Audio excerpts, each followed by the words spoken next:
Well, Doctor, we got to see your talk this morning. It was a lot about vaccination. Touch on that a little bit. The vaccination schedule for kids has increased, it seems like, every decade. Are we being protected more by diseases by doing that, or is there a risk to that? Are we being protected more by diseases? The answer to this first question is no.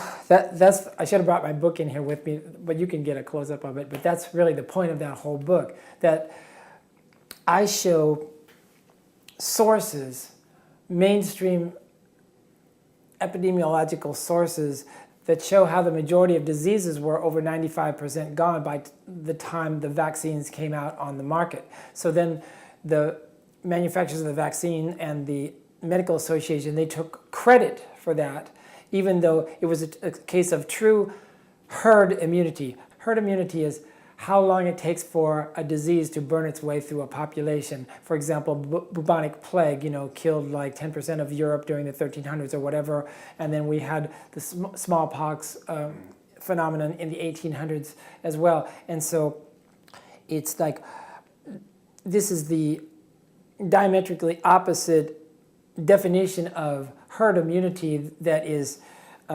disseminated in popular press, mainstream media today, that herd immunity, their phony definition for herd immunity is that herd immunity means that it's something that is conferred by a large group of the population getting vaccinated, and then it's the unvaccinated who are not, carrying their fair share, but they get to share in this herd immunity. That's completely 100% opposite to the scientific definition of herd immunity. The real definition of herd immunity is when a disease burns itself through a population and then the strong survive, and then the whole species is immune. That's the true definition of herd immunity. That's the other point of the textbook, vaccination is not immunization. The risk, of course, that's a very good question, because a very good question is one that I know the answer to. There has never been a risk to benefit study done for any of our current vaccines on the mandated schedule, which is a standard thing in medical research, risk to benefit studies.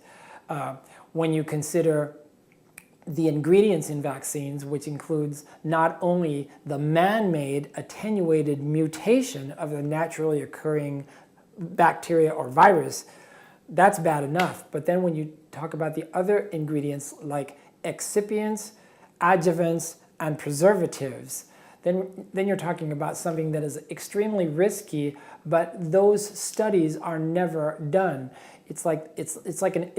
Vaccines are always an experiment on the live population.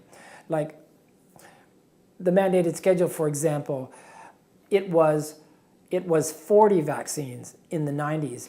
And then suddenly after 9/11, it went ballistic, and then it was, in the last 10 years, it's gone from 50 to 55 to 60 to 65, and today it's 69.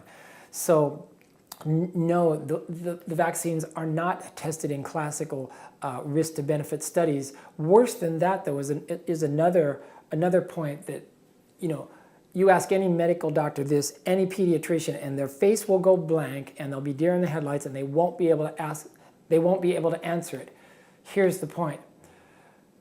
In our mandated schedule of 69 vaccines, it starts on the day of life, and then 2 months, 4 months, 6 months. Many of those days, the kids are getting 6, 7, or 8 vaccines on the same day in combo shots. Have those 6, 7, or 8 vaccines ever been tested together in combination for a risks assessment or for a toxicity assessment? And the answer is absolutely not, and no one in the CDC, NIH, or FDA ever asked that question or even considered that it was worthy of asking.